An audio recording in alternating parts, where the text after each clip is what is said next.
नमस्कार दोस्तों, मेरा नाम है मणि चौरसिया और स्वागत है आपकी अपने चैनल स्टडी ऑल मनी में।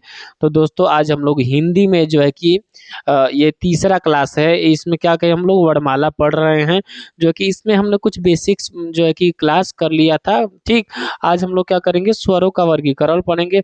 तो चलिए समय को न गवाते हुए हम लोग क्या करते हैं, सीधे टॉपिक पे चलते हैं। ठीक, तो देखते हैं स्वरों का वर्गीकरण कैसे किया जाता है।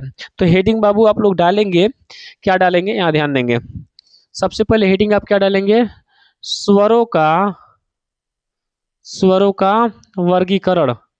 क्या डालेंगे, वर्गीकरण। बाबू आप लोग ध्यान देंगे, हिंदी में जो हम लोग क्लास करते हैं इसको प्रयास करते हैं कि क्लास क्लास में ही क्या कर ले, हम लोग याद कर लें। हाँ बाबू, जो भी बच्चा नया होगा क्या करेगा, चैनल को सब्सक्राइब नहीं करेगा, ना ही वीडियो को लाइक करेगा, ना ही शेयर करेगा। तो करेगा क्या, सबसे पहले वीडियो को पूरा अंत तक क्या करेगा, वॉच करेगा। यदि उसको समझ में आएगा तभी क्या करेगा, लाइक सब्सक्राइब शेयर और साथ साथ में क्या करेगा बाबू, स्टेटस लगाएगा। क्लियर समझ में आ रहा है, कोई दिक्कत नहीं? तो ठीक है, चलिए अब हम लोग क्या करते हैं, क्लास को आगे कंटिन्यू करते हैं। क्या हमारा हमने हेडिंग डाला है, स्वरों का वर्गीकरण। अब देखते हैं स्वरों का वर्गीकरण कितने प्रकार से होता है। क्या देखेंगे कि स्वरों का वर्गीकरण कितने प्रकार से होता है। देखते हैं, कभी मात्रा के आधार पे होता है, कभी कभी क्या होता है, जिह्वा के आधार पे होता है। मतलब तरह तरह की क्या होती हैं, स्वरों को बांटा गया है। ठीक, तो सबसे पहले हम देख लेंगे कौन सी, कि जो है कि मात्रा के आधार पर कितने प्रकार से बांटेंगे ये स्वर को। ठीक, तो देखेंगे मात्रा के आधार पे हेडिंग डालेंगे बाबू। यहाँ पे पहला, मात्रा की मात्रा के आधार पर। मात्रा के आधार पर क्या है बाबू, मात्रा के आधार पर कौन सी, स्वरों का वर्गीकरण। क्या है, मात्रा के आधार पर स्वरों का वर्गीकरण क्या है, मात्रा के आधार पर। तो ध्यान देंगे मात्रा के आधार पर कितने प्रकार के होते हैं। यहाँ पे मात्रा के आधार पे बाबू हमारे स्वर कितने प्रकार के होते हैं, 3 प्रकार के। यहाँ पे लिख देता हूँ हेडिंग में ऊपर, मात्रा के आधार पर स्वर स्वर कितने प्रकार के होते हैं, 3 प्रकार के। ठीक है, सबसे पहले जो हमारा हो जाएगा ह्रस्व स्वर। फर्स्ट नंबर क्या हो जाएगा हमारा, ह्रस्व स्वर। क्या बोलते हैं, ह्रस्व स्वर। दूसरा होता है हमारा दीर्घ स्वर। क्या होता है हमारा, दीर्घ स्वर। ये हमारा दूसरा होता है हमारा, क्या होता है, दीर्घ स्वर। तीसरा हमारा होता है, यहाँ पे ध्यान देंगे, तीसरा होता है प्लुत स्वर। क्या होता है, प्लुत स्वर। ये क्या होता है हमारा, ह्रस्व स्वर। ये क्या होता है, दीर्घ स्वर। ये क्या होता है, प्लुत स्वर। क्लियर समझ में आ रहा है, किसी को दिक्कत नहीं? हम लोग प्रयास करेंगे कि क्लास क्लास में ही क्या कर ले, इसको याद कर ले। अब इसको क्या बोलते हैं, इसका अन्य नाम क्या होता है, लघु स्वर भी बोलते हैं। क्या बोलते हैं, लघु स्वर। इसको क्या बोलते हैं, ह्रस्व स्वर को और क्या नाम से बोलते हैं बाबू, लघु स्वर बोलते हैं। इसको क्या बोलते हैं, दीर्घ स्वर को क्या बोलते हैं, द्विमात्रिक स्वर बोलते हैं। क्या बोलते हैं, द्विमात्रिक स्वर। इसको और क्या बोल सकते हैं बाबू, इसको द्विमात्रिक स्वर बोल सकते हैं, इसको लघु स्वर बोल सकते हैं या ह्रस्व स्वर बोल सकते हैं। इसको एक मात्रिक भी बोल सकते हैं। क्या बोलते हैं, पहला वाला को और क्या बोलते हैं बाबू, एक मात्रिक स्वर भी बोलते हैं। क्या बोलते हैं, एक मात्रिक स्वर, एक मात्रिक स्वर। ध्यान देंगे, ये क्या हो गया हमारा, एक मात्रिक स्वर हो गया, ये द्विमात्रिक हो गया। ठीक, अभी प्लुतो को थोड़ा सा अभी अभी रोक के रखते हैं। ठीक है, ये दोनों समझ में आ रहा है, कोई दिक्कत नहीं? अब इसमें होता क्या है बाबू, ध्यान देंगे सबसे पहले कि इसमें होता क्या है। ह्रस्व स्वर क्या बोलता है बाबू, इसमें क्या होता है, इसमें ना, इसमें जब भी हम इसको, जिसके उच्चारण में क्या होता है, कम समय लगता है, जिसके उच्चारण में क्या होता है, कम समय लगता है, तो क्या होता है हमारा, जो है कि ये हमारा क्या होता है, ह्रस्व स्वर। ह्रस्व स्वर क्या बोलता है, जिसके उच्चारण में कम समय लगे, वो क्या होता है, ह्रस्व स्वर होता है। ठीक, तो यहाँ पे हेडिंग लिखेंगे, यहाँ पे लिखेंगे हम लोग, जिनको लिखना होगा बाबू लिख लेंगे, जिनको क्या सबको लिखना कंपलसरी है। ठीक है, लिखेंगे जिसके उच्चारण में, जिसके उच्चारण में कम समय लगे। क्या हो जाएगा, कम समय लगे, जिसके उच्चारण में कम समय लगे उसको क्या बोलते हैं बाबू, ध्यान देंगे। जिसके उच्चारण में कम समय लगे उसको क्या बोलते हैं बाबू, ह्रस्व स्वर। क्या बोलते हैं, ह्रस्व स्वर। अब इसके जस्ट बाद ये क्या होता है, दीर्घ स्वर। दीर्घ स्वर में लिखेंगे क्या हम, यहाँ पे लिखेंगे जिसके उच्चारण में, जिसके उच्चारण में क्या हमारा ह्रस्व से दो गुना, क्या लिख लेंगे बाबू, ह्रस्व स्वर से दो गुना अधिक समय लगे। यानी जब हम इसको उच्चारण करेंगे तो क्या होगा, ये इसके डबल लगेगा। यानी क्या हो जाएगा, दीर्घ स्वर क्या होता है हमारा बाबू, जो है कि ये जो ह्रस्व स्वर हमारा होता है इसके ये डबल गुना लगता है। यानी इसमें तो कुछ कम समय लगेगा, इसके दो गुना समय किसमें लगता है हमारा, जो है कि दीर्घ मात्रिक स्वर में लगता है। जिसके उच्चारण में क्या होता है, लघु स्वर से दो गुना। क्या बोला हमने, लिखा जिसके उच्चारण में ह्रस्व स्वर बोलते हैं, यहाँ लघु स्वर से क्या होता है हमारा, दो गुना समय लगता है, वो क्या होता है हमारा दीर्घ स्वर होता है। अब बात आती है प्लुत्व स्वर, ध्यान देंगे। प्लुत्व स्वर में क्या होता है, इसके लिखेंगे यहाँ पे दीर्घ स्वर से, दीर्घ स्वर से कुछ ज्यादा, क्या बोलेंगे बाबू, दीर्घ स्वर से कुछ ज्यादा और ह्रस्व स्वर से, क्या बोल देंगे, ह्रस्व, ह्रस्व स्वर से या लघु स्वर से, ह्रस्व स्वर या लघु स्वर से लगभग तीन गुना समय लगे। कितना, लगभग तीन गुना समय लगे। ध्यान देंगे। यानी जब प्लुत्व स्वर का उच्चारण किया जाता है तो क्या होता है, दीर्घ से क्या होता है हमारा, दीर्घ से दो गुना, यानी लगभग कुछ, पूरा दो गुना नहीं बोलेंगे, यानी कुछ गुना, कुछ अधिक, कुछ अधिक या दो गुना भी बोलेंगे तो कोई दिक्कत नहीं है। लेकिन उसके वजह से क्या होता है, यहाँ पे ह्रस्व के लगभग क्या होता है, तीन गुना समय लगता है। ठीक है, क्लियर। एक बार इसको रटते हैं। सबसे पहले देखेंगे इसमें क्या होता है हमारा, हमने क्या किया कि स्वरों का वर्गीकरण किया। क्या किया हमने, स्वरों का वर्गीकरण किया। स्वरों का वर्गीकरण क्या होता है, सबसे पहले हमने कौन सा हेडिंग डाला, मात्रा के आधार पर। स्वरों का वर्गीकरण कैसे किया हमने, मात्रा के आधार पर। मात्रा के आधार पर स्वरों का वर्गीकरण कितने प्रकार का होता है, तीन प्रकार का होता है। फर्स्ट हमारा जो है कि उसमें क्या आता है, ह्रस्व स्वर। दूसरा दीर्घ स्वर। तीसरा क्या होता है हमारा, प्लुत्व स्वर। जो हमारा जो है कि ह्रस्व स्वर है, ह्रस्व स्वर का अन्य नाम क्या है, इसी को लघु स्वर बोलते हैं या इसी को क्या बोलते हैं, एक मात्रिक स्वर बोलते हैं। ठीक है। उसके बाद बाबू ध्यान देंगे, हमारा जो दीर्घ स्वर है इसको क्या बोलते हैं, द्विमात्रिक स्वर भी बोल सकते हैं या बड़ा स्वर भी बोल सकते हैं। ठीक है। उसके बाद से क्या हो जाएगा हमारा, तीसरा क्या हो जाएगा, प्लुत्व स्वर। प्लुत्व स्वर क्या होता है हमारा, जो है कि ये जिसमें क्या मंत्रों का उच्चारण करते हैं। ठीक है। इसमें क्या होता है, मंत्रों का ज्यादातर उच्चारण करते हैं। ठीक है। इसका हम लोग लिख लें, इसमें क्या लिख लें, यहाँ पे लिख लेते हैं। जैसे यहाँ पे हो गया ना, यहाँ पे लिख लेते हैं हम लोग, सीधे सीधे लिख लेंगे बाबू। चलिए, इसमें जिनको जो नहीं लिखे हैं बाबू, इसको थोड़ा सा उतार लीजिए पहले तो, क्योंकि हमको लग रहा है जगह कम पड़ रहा है। ठीक है। इसको उतार लीजिए आप लोग, ठीक, नहीं तो स्क्रीन शॉट ले लेंगे आप लोग। ठीक है, लीजिए इसको, लिखिए। हाँ, और नोट्स साथ साथ में आप लोग बनाते रहेंगे। ठीक है, किसी को कोई दिक्कत, ठीक है। इसमें यहाँ पे लिख लेंगे, नोट में दिखवा देते हैं, जगह तो है। मंत्रों का उच्चारण, इसमें किसका उच्चारण होता है, मंत्रों का उच्चारण होता है। ठीक है, किसका उच्चारण होता है, मंत्रों का उच्चारण होता है। जैसे ओम, जैसे राम बोलते हैं ना, जैसे हो जाएगा, ध्यान देंगे। ओम भूर्भुवः स्वः तस्वितुर्वरेण्यं भर्गो देवस्य धीमहि धियो यो नः प्रचोदयात्।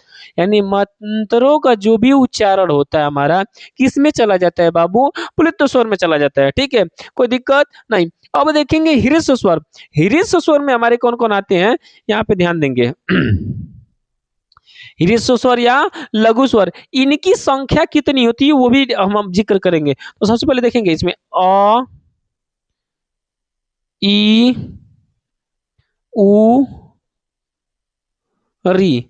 गिनेंगे बाबू कितने संख्या हो रहे हैं, अ ई उ और री, अ ई उ री, यानी जो हमारा ह्रस्व स्वर होता है इसमें संख्या कितनी होती है बाबू, इसमें हमारी संख्या कितनी होती है, 4 होती है। यहाँ पे साइड में लिख लेते हैं, यहाँ पे गोला पार के 4। कभी भी आपसे पूछा जाए कि ह्रस्व स्वरों की संख्या कितनी होती है तो क्या बताएंगे आप, 4 बताएंगे। क्या बताएंगे, 4।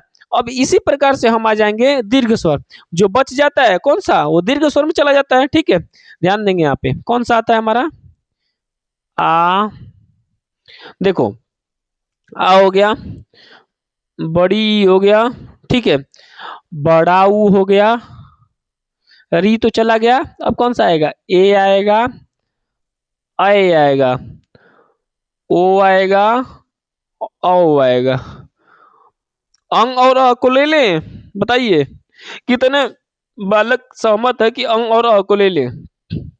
हमने शुरू में ही पढ़ा था कि अंग और अ क्या होते हैं, हमारे अयोगवा होते हैं। तो अयोगवा है मतलब इसमें हमारा जो है कि वो स्वर नहीं होते हैं, तो किसमें, ये तो स्वर में शामिल ही नहीं होंगे, तो कितना लिया जाएगा, बस इतना ही रहने देंगे इसमें। तो इसकी संख्या कितनी होती है बाबू, गिन लेंगे, 1 2 3 4 5 6 7, यानी हमारा जो है कि दीर्घ स्वरों की संख्या कितनी होती है, यहाँ पे लिख देंगे हाईलाइट करके, दीर्घ स्वरों की संख्या कितनी होती है, 7। ठीक है, क्लियर समझ में आया।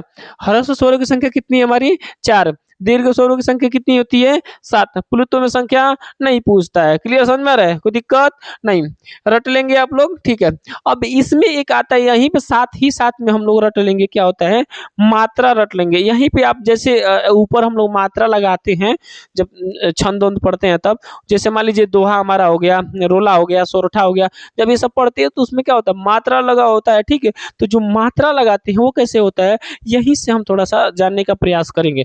यानी जो हमारा ह्रस्व स्वर रहेगा, ठीक है? जो भी हमारा ह्रस्व स्वर रहेगा, उसमें मात्रा एक सिंगल मात्रा लगता है। क्या होता है? यहाँ पे सिंगल मात्रा लगता है, यहाँ पे सिंगल मात्रा। जभी भी यहाँ पे क्या हो जाएगा, इसको भी गुला कर लेते हैं। यहाँ पे कौन-सा मात्रा लगेगा? सिंगल मात्रा लगेगा। दीर्घ स्वर में कौन-सा बाबू लगेगा हमारा? डबल मात्रा। कौन-सा मात्रा लगेगा बाबू? ये वाला, यस की तरह बनल रहता है। इसको क्या काउंट करते हैं गिनने में? इसको गिनने में क्या काउंट करते हैं, इसको 2 बोलते हैं। 5 की तरह दिखता है लेकिन इसको काउंट क्या करते हैं, 2 काउंट करते हैं। ठीक है, क्लियर है। जब दोहा, रोला, सोरठा ये सब पढ़ेंगे तो उसमें बहुत अच्छे तरीके से आपको बताया जाएगा। ठीक है, अभी फिलहाल समझ लेंगे, बाकी जो बच्चा पहले से हाई स्कूल इंटर में थोड़ा बहुत पढ़ा होगा तो उसको जानकारी होगा। ठीक, चाहे कहीं से भी पढ़ा हो तो उसको जानकारी होगा। ठीक, क्लियर। तो इसको क्या बोलते हैं, इसका नाम क्या है बाबू, बता देंगे एक बार, किसी को पता है कि इसका नाम क्या है, इसको बोलते क्या है, इस दोनों को क्या बोलते हैं, दर्शन चिन्ह। लिख लीजिए यहाँ पे साइड में, यहाँ पे लिख लीजिए, क्या बोलते हैं, दर्शन। क्या होता है, दर्शन चिन्ह। क्या बोलते हैं इसको, दर्शन चिन्ह बोलते हैं, दर्शन चिन्ह बोलते हैं। उसके बाद से क्या होता है, इसमें कौन कौन, ये दोनों आ जाता है, ये वाला भी और ये वाला भी। इसको 1 गिनते हैं, इसको 2 गिनते हैं। यस की तरह दिख रहा है या 5 की तरह दिख रहा है तो इसको क्या गिनते हैं हम लोग, 2 गिनते हैं। ठीक है, 2 वाला जो है यानी किसमें प्रयोग होता है, द्विमात्रिक में प्रयोग होता है, यानी डबल मात्रा होता है। हमारा ये ह्रस्व स्वर में क्या होता है, सिंगल मात्रा होता है। इतना सब लोग आप लोग लिख लिए, क्लियर, समझ में आ रहा है, कोई दिक्कत नहीं। चलिए अब हम लोग क्या करते हैं, इसको क्लीन करते हैं। जो बच्चा इसको नहीं लिखा होगा थोड़ा-सा हम साइड हो जा रहे हैं, इसको लिखने का प्रयास करेगा। अच्छे तरीके से नोट्स बनाएँगे क्योंकि एक बार ही साइड में होके बात करते हैं। नोट्स आप बनाएँगे अब बढ़िया तरीके से तो क्या होगा, आप बार-बार ना पढ़ के क्या करेंगे, एक बार ही पढ़ेंगे तो आपको बढ़िया तरीके से क्या हो जाएगा, याद हो जाएगा और चीज़ ठीक। यानी कहा जाता है कि बार-बार जो है कि मेहनत करने से अच्छा है कि एक बार बढ़िया से मेहनत कर लिया जाए ताकि कोई दिक्कत हमारा ना हो। ठीक है, क्लियर, कोई दिक्कत नहीं, क्लीन करें। ठीक है, एक नोट यहाँ पे लिख लीजिए आप लोग, थोड़ा सा जगह तो है यहाँ पे, कहीं भी यहाँ पे दिख रहा है, यहाँ पे एक नोट लिख लेते हैं। एक नोट बना के लिख लीजिए, नोट, नोट में लिख लीजिए, रेड कलम से ही लिख देता हूँ। ठीक है, व्यंजन। क्या व्यंजन, व्यंजन यानी व्यंजनों लिख लेते हैं, व्यंजनों, व्यंजनों की मात्रा नहीं होती है। कभी सोचने लगो कि मात्रा जो भी हम लोग पढ़ते हैं उसमें वहाँ पे ध्यान देंगे, जब भी हम लोग दोहा रोला सोटा पढ़ते हैं तो कोई-कोई ध्यान देगा कि व्यंजन वाले पे मात्रा लगा दे। कभी भी व्यंजन पे मात्रा नहीं लगा होता है, ठीक है? व्यंजन क्या होता है? मात्रहीन होता है, उसमें मात्रा नहीं होता है। जैसे यहाँ पे मान लीजिए हम यहाँ पे लिखते हैं कुछ भी, जैसे यहाँ आपको समझा दें, जैसे मान लीजिए हमने लिखा क, तो इसमें कौन-सा मात्रा लगेगा? डबल वाला कि सिंगल वाला? तो बच्चा आपको जो पढ़ा होगा जानता है, अभी हमने यहाँ पे बताया, कौन-सा लगेगा? ये वाला। अब सोचेगा कि हाँ सर यहाँ पे तो लगल है, यहाँ पे देखिए ना, यहाँ पे तो व्यंजन है, इसमें तो लगल है, लेकिन बाबू व्यंजन का मात्रा नहीं लगा है। क्या कि इसको तोड़ेंगे तो क्या बनेगा? क प्लस अ। अब ये अ का मात्रा लगा है, ना कि हमारा व्यंजन का, यानी व्यंजन का मात्रा नहीं लगा है, ठीक है? क्लियर समझ में आ रहा है? किसी को कोई दिक्कत नहीं। एक एक दूसरा यहाँ पे उदाहरण समझ लेते हैं, जैसे मान लीजिए हमारा लिखा है खा, ठीक? अब इस पे मात्रा कौन-सा लगेगा? डबल वाला लगेगा। क्यों लगेगा? क्योंकि हमारा बाबू ये दीर्घ स्वर का मात्रा आया हुआ है। जैसे यहाँ पे निकाल के देखेंगे, ख प्लस आ। अब ये आ कहाँ किसमें है बाबू? इसमें है, ध्यान दो, यहाँ पे है। तो इस पे कौन-सा मात्रा लगेगा? डबल मात्रा लगेगा। ठीक, तो यहीं से इसको पकड़ते हैं बात को, ठीक है?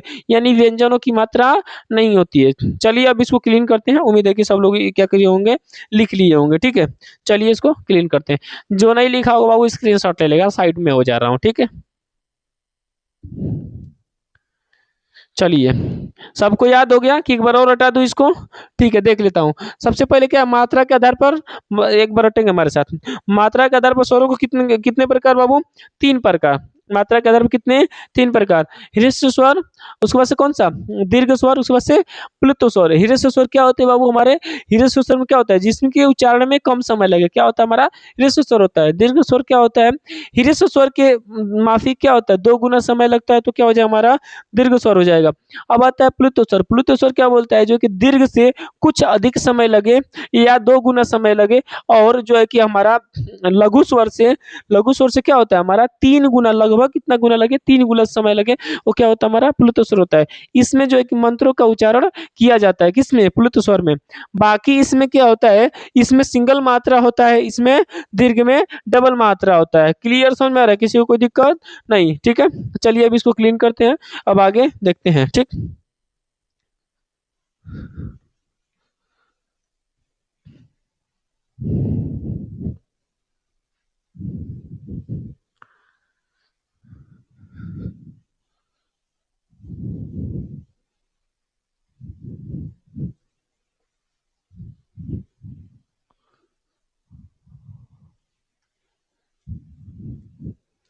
चलिए, साथ-साथ में रटने का एकदम प्रयास करेंगे।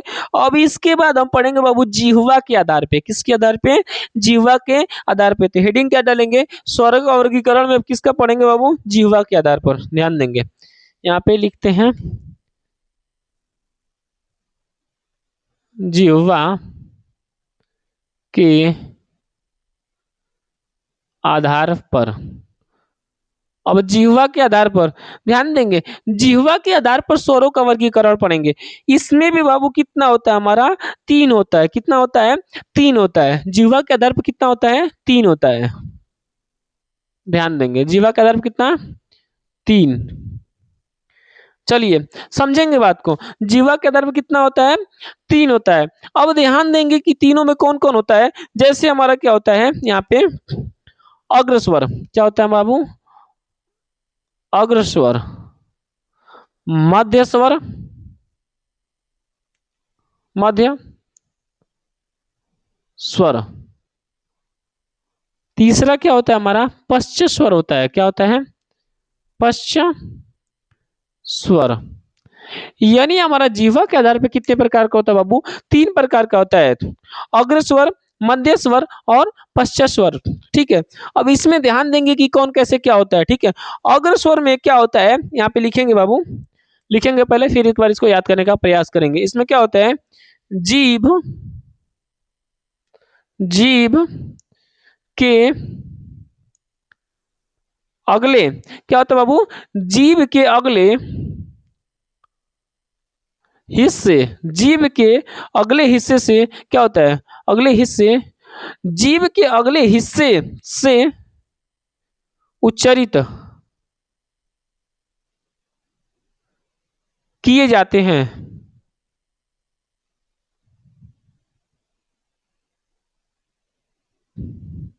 अग्र स्वर क्या होते हैं, जीभ के अगले हिस्से से क्या किए जाते हैं, उच्चारित किए जाते हैं, ठीक है। अब इसमें ध्यान देंगे, इसकी कुल संख्या कितनी होती है, ध्यान देंगे।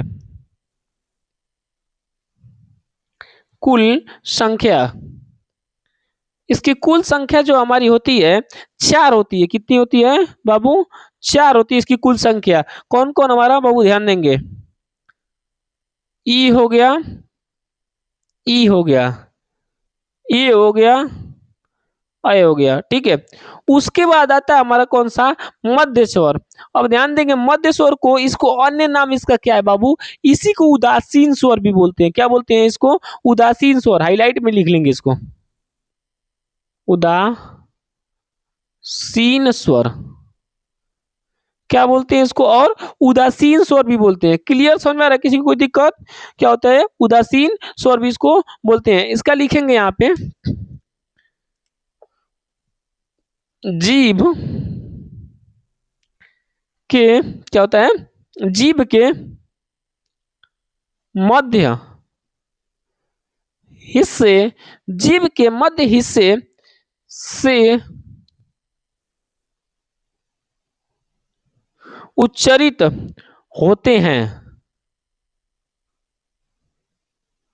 ध्यान देंगे, ये क्या होता है, जीभ के मध्य हिस्से से क्या होते हैं हमारे, उच्चरित होते हैं, मतलब उच्चारित होते हैं। क्लियर समझ में आता है, ये क्या होते हैं हमारे, मध्य स्वर होते हैं। इनकी संख्या कितनी होती है, मध्य स्वरों की संख्या कितनी होती है बाबू, सिंगल एक होता है। कितना, एक। एक कितना होता है बाबू, इनकी संख्या लिखेंगे यहाँ पे।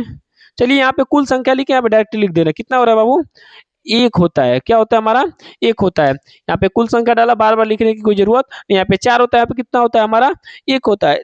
एक में कौन आता है बाबू, ध्यान देंगे, यहाँ पे एक में कौन आता है हमारा, बस क्या आ जाता है, अ। क्या हो जाता है, अ, ठीक है। क्या हमारा आता है इसमें, बस एक अ आता है। अब आता है पश्च स्वर। क्या आता है हमारा, पश्च स्वर। इसका लिखेंगे हम लोग, जीभ के क्या होता है बाबू, इसमें हमारा जीभ के पिछले हिस्से से, जीभ के पिछले हिस्से से उच्चारित, क्या होता है, जीभ के पिछले हिस्से से उच्चारित होते हैं। जीभ के पिछले हिस्से से उच्चारित होते हैं तो क्या कहलाते हैं हमारे, पश्च स्वर कहलाते हैं। क्लियर समझ में आ रहा है, चलिए यहाँ पे डायग्राम बना के समझा देता हूं। जैसे मान लेते हैं ये हमारा जीभ है, ये आगे से हुआ तो अग्र हुआ, बीच से हुआ तो मध्य हुआ, यहाँ पीछे से हुआ तो क्या हो गया, पश्च हो गया। स्वर लगा लेंगे, अग्र स्वर, मध्य स्वर, पश्च स्वर। क्लियर समझ में आ रहा है, किसी को कोई दिक्कत नहीं। अब इनकी संख्या कितनी होती है कुल, ध्यान देंगे, इनकी कुल संख्या हमारी जो होती है 5 होती है। कितनी होती है बाबू, इनकी कुल संख्या 5 होती है। पांचों में कौन कौन होता है हमारा, ध्यान देंगे, आ हो गया, उसके बाद से ऊ हो गया, ऊ हो गया, उसके बाद से ओ हो गया, अ हो गया। क्लियर समझ में आ रहा है, किसी को कोई दिक्कत नहीं। जो नहीं लिखा होगा बाबू, मैं साइड में हो गया हूँ, इसको लिख लेगा बढ़िया तरीके से, ठीक है। इसको उतारिए। सबसे पहले ध्यान देंगे इसमें क्या आता है, स्वरों का वर्गीकरण। स्वरों का वर्गीकरण क्या होता है हमारा, जो है कि ये हमने किस कौन सा जीव के आधार पे पढ़ा, जीवा के आधार पे या जीव के आधार पे कितने होते हैं हमारे, 3 होते हैं। कौन कौन, अग्र स्वर, मध्य स्वर और कौन कौन, पश्च स्वर। यानी अग्र स्वर हो गया, मध्य स्वर हो गया, पश्च स्वर हो गया। अग्र स्वर में क्या होता है, जीव के अगले हिस्से से उच्चारित होते हैं। इनकी कुल संख्या कितनी होती है, 4 होती है। दूसरा होता है मध्य स्वर। मध्य स्वर क्या होता है हमारा, जो कि उसका अन्य नाम क्या होता है, उदासीन स्वर भी इसको बोलते हैं। ये जीभ के मध्य स्वर से उच्चारित होते हैं। इनकी संख्या कितनी होती है हमारी, 1 होती है। क्लियर समझ में आ रहा है। अब अगला आता है हमारा पश्च स्वर। पश्च स्वर क्या होता है, जीभ के पिछले हिस्से से उच्चारित होते हैं। इनकी संख्या कितनी होती है, 5 होती है। क्लियर समझ में आ रहा है, कोई दिक्कत नहीं। अब चलते हैं, इसको एक बार रटने का प्रयास करते हैं। सबसे ज्यादा दिक्कत तो कहाँ होता है बच्चा को, रटने में होता है। ई ससुरा कंफ्यूजन करके रख ले रहता है कि कैसे रटल जाए इसको, ठीक है। तो चलिए इसमें हम किसी को डायग्राम बना के समझाते हैं, रटवाते हैं, ठीक है? बढ़िया तरीके से, एकदम कोई दिक्कत नहीं होगा, ठीक? यहाँ पे ध्यान देते हैं, एक बनाते हैं एक लड़का को, ठीक है? ध्यान देते हैं, एकदम टेंशन नहीं लेंगे। ई ससुरा का बारोल है। भाई देखिए एकदम हीरो मती एगो मोबाइल ले ले हाथे में, बड़का एकदम मोबाइल ले ले, ई गोड़ है कर, ठीक? अब देखो इसका नाम रख लेते हैं कुछ, चलो जुगेश रख लेते हैं। कौन सी रख लेते हैं? जुगेश। ध्यान देंगे, जुगेश। जुगेश आप सोचेंगे काहे जुगेश रखे हैं? ये है बहुत अच्छा लड़का है, ये कोचिंग में पढ़ता है, ठीक है? ये ऑफलाइन में पढ़ता है मेरे से, ठीक? ये जुगेश एक लड़का था, ठीक? अब देखिए जुगेश के साथ क्या कहानी घटता है, ठीक है? ध्यान देंगे। ये बकलोल क्या करता है, ध्यान देंगे, ये मोबाइल में दिन भर व्यस्त रहता है। क्या होता है? मोबाइल में दिन भर व्यस्त रहता है। अब हुआ ये कि इसके पापा आए, ठीक? इसके पापा आए और बोले कि जुगेश जो है कि कुछ काम दिए उनको करने के लिए, बोले कि ई ई ए मतलब ई भी कर देना और ए भी कर देना, ठीक है? दो गो काम दिए। क्या किए? दो गो काम दिए, ई भी कर देना और ए भी कर देना। यानी एगो तो फर्स्ट काम बोले कि जाओ गेहूं ले लो, उसको क्या कर लो, उसको पिसवा के लेके आओ आटा, ठीक है? मतलब आटा लेके आओ पिसवा के, गेहूं को पिसवा के आटा लाओ। दूसरा बोले कि खेत में पानी चला दो। दो काम बोले। ई बकलोलवा सुन रहा है, दो तीन बार बोले, तब मोबाइल के व्यस्तता में बोल दिया ऐसे बोला मतलब हाँ। मध्य में क्या बोल दिया? पहले सबसे पहले अग्र। अग्र माने सबसे आगे उसके पापा का बोले, आगे में क्या बोले उसके पापा शुरुआती में? अग्र मतलब आगे, अग्र मतलब आगे। उसके पापा क्या बोले? बोले, ध्यान देंगे, हम बोले कि ए जुगेश तुम ई भी और ए भी, मतलब ई भी और ए भी काम कर दो, मतलब खेत में क्या कर दो, पानी चला दो, और क्या हो, आटा क्या कर दो, जो सॉरी गेहूं को ले जाके आटा पिसवा के लाओ। दो गो काम बोले। जुगेश मोबाइल चलाने के चक्कर में व्यस्त था, उसकी वजह से मोबाइल चलाते चलाते क्या बोल दिए? बोल दिया हाँ, मतलब यानी मध्य स्वर में बोला, मध्य स्वर में मतलब बीच में बोला कि हाँ, स्वीकार तो कर लिया उसने। उसके बाद क्या होता है? पश्च स्वर। अब देखिए पीछे से क्या होता है, ई बकलोलवा बोल दिया हाँ, अब पिताजी ओकरे चल गए काम पे, मजदूर थे बेचारे, चले गए अपना काम धाम करने। उधर से लौटे एकदम दिमाग एकदम ठीक ठाक नहीं था, ऐसा ही दिन भर मेहनत किए हुए थे। आए, देख रहे हैं कि गेहूं का बोरी जैसे रखल था वैसे का वैसे है। अब तो पारा गर्म हुआ उनका। उसके बाद से दूसरा क्या हुआ, देख रहे हैं कि पता चला कि खेत में भी पानी नहीं चला है। ले उठाए बढ़ी का एकदम मोटका एकदम बेहतरीन वाला लकड़ा, ले ससुरा धड़ा धड़ एक के पापा को क्रिएट करते हैं। यहाँ पे देखो एकदम आए आँख एकदम खतरनाक बनैले, यहाँ से एक लकड़ा लिया, मार धड़ धड़ धड़ बजा दिए। जैसे मारना शुरू किए, अब जुगेश पिछले पछताए तो क्या करे, पिछले पछताए तो क्या करे, यानी पश्चिम में सबसे पहले अग्र में उसके पापा बोले, मध्य में स्वीकार किया, पश्चिम में क्या हुआ, अब बेचारा पीटा गया। अब पिटाया तो कैसे कैसे आवाज निकाल रहा है, ध्यान देंगे, बोला आ ऊ ऊ, यहाँ पे ध्यान देंगे बड़ा ऊ है, ठीक है? ऊ ओ औ, यानी 5 प्रकार से आवाज निकाला है। ले धड़ धड़ पिटा रहा है, बोला आ ऊ ऊ ओ औ, यानी 5 प्रकार से क्या किया, आवाज को निकाला जुगेश। बेचारा पिटा गया, मम्मी के पास गया, मम्मी थोड़ा बहुत मरहम लगाई, अब क्या पिटाने से क्या फायदा, तो पिटा गया। क्लियर याद रहेगा, किसी को कोई दिक्कत नहीं होगा। सबसे पहले ध्यान देंगे इसमें क्या होता है हमारा, अग्रस्वर, मध्य स्वर, पश्च स्वर। जीवा के आधार पर कितने? 3, अग्रस्वर, मध्य स्वर और पश्च स्वर, ठीक? क्लियर?